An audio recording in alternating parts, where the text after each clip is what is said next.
एक बार बुद्ध एक नगर में जा पहुँचे और जब वहाँ के राजा को ये बात पता चली तो वो तुरंत बुद्ध से मिलने के लिए चल पड़ा।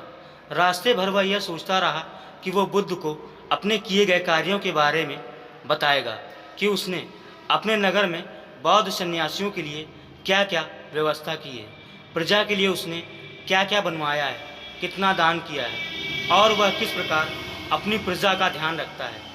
वह बुद्ध के पास पहुंचा, बुद्ध को प्रणाम किया और उसने बुद्ध से कहा, हे बुद्ध, मैं बहुत लंबा रास्ता तय कर आपसे मिलने आया हूँ। मैंने अभी तक आपके बौद्ध सन्यासियों की बात सुनी थी, मैं उनसे बहुत प्रभावित था। आज आपको साक्षात देखकर मैं धन्य हो गया। मैंने अपने राज्य में बौद्ध सन्यासियों के लिए अनेक मठों का प्रबंध किया है। मैं रोज दान देता हूँ। मैं अपनी प्रजा के लिए बहुत से कार्य करता हूँ जिससे उनका जीवन उत्तम हो सके। बुद्ध मुस्कुराए और बोले, राजन, आप अति उत्तम कार्य कर रहे हैं। अपनी प्रजा का हित देखना हर राजा का कर्तव्य होता है। राजा अब भी बेचैन था।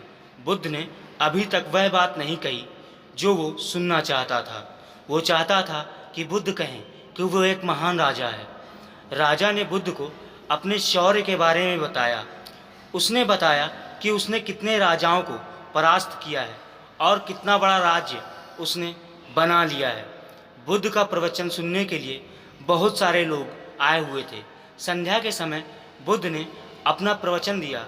राजा भी वहीं उपस्थित था।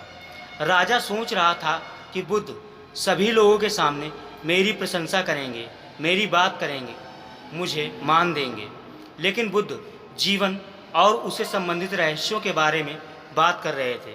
बुद्ध ने राजा के बारे में कोई बात ही नहीं की।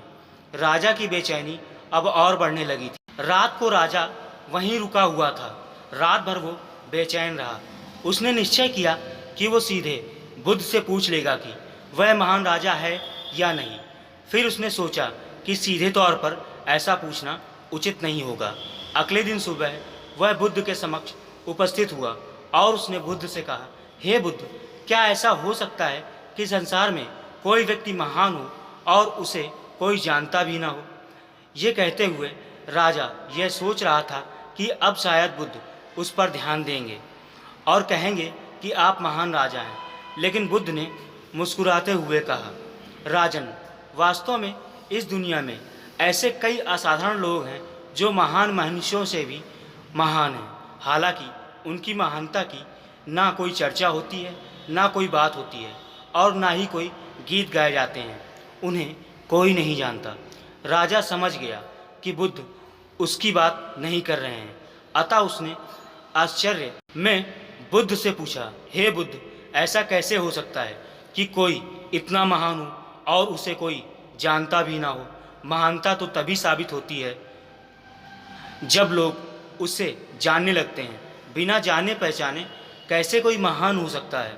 बुद्ध ने राजा के सवाल का जवाब नहीं दिया और राजा से कहा, मैं एक गांव की ओर जा रहा हूँ, क्या आप मेरे साथ उस गांव की ओर चलेंगे? लेकिन मेरे साथ तो पैदल ही चलना होगा। राजा तैयार हो गया। वह मरुस्थलीय प्रदेश था, गर्मी का समय था, पानी की कमी थी और काफ़ी दूर चलने के बाद राजा बहुत थक गया था। उसे प्यास लगने लगी थी। लेकिन बुद्ध शांत और सीधे चलते जा रहे थे। राजा बेहाल होने लगा।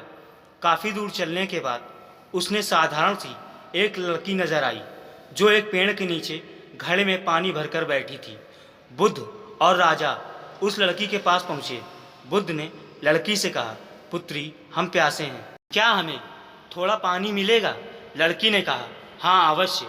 और उस लड़की ने बुद्ध और राजा को पानी पिलाया। पानी पीने के बाद राजा की जान में जान आई और उसने उस लड़की को देने के लिए कुछ धन निकाला। लेकिन लड़की ने वह धन लेने से इनकार कर दिया। लड़की ने कहा, राजन, यहाँ मैं कोई व्यवसाय करने नहीं बैठी हूँ। आप इस पेड़ को देखिए, इसके छांव के नीचे आप खड़े हैं। यह आपसे कुछ मांग तो नहीं रहा है, लेकिन फिर भी आपको छांव तो दे ही रहा है। निस्वार्थ भाव से यह अपनी साधना में लगा हुआ है। मैं भी अपनी साधना कर रही हूँ। यहाँ आसपास पानी नहीं है, दूर से पानी लाना पड़ता है। मैं वहाँ से पानी लाती हूँ और इस पेड़ को पानी देती हूँ। और जो भी राहगीर यहाँ से गुजरते हैं मैं उन सबको पानी पिलाती हूँ ताकि उनकी प्यास बुझ सके और वह कुछ आराम कर सकें।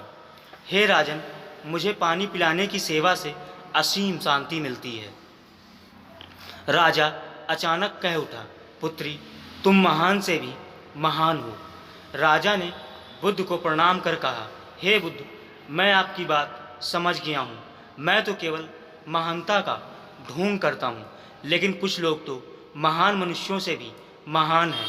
और आश्चर्य की बात यह है कि उन्हें कोई जानता भी नहीं है। इस कहानी से हमें यह सीख मिलती है कि हमें अपने कर्मों को निस्वार्थ भाव से करना चाहिए और दूसरों की सेवा भी निस्वार्थ भाव से करनी चाहिए। दोस्तों, यदि यह वीडियो आपको पसंद आया हो तो वीडियो को लाइक करें और प्लीज़ हमारे चैनल को सब्सक्राइब करें ताकि हम आपके लिए ऐसे ही ज्ञानवर्धक वीडियो लेकर आते रहें। आपका कीमती समय देने के लिए धन्यवाद दोस्तों।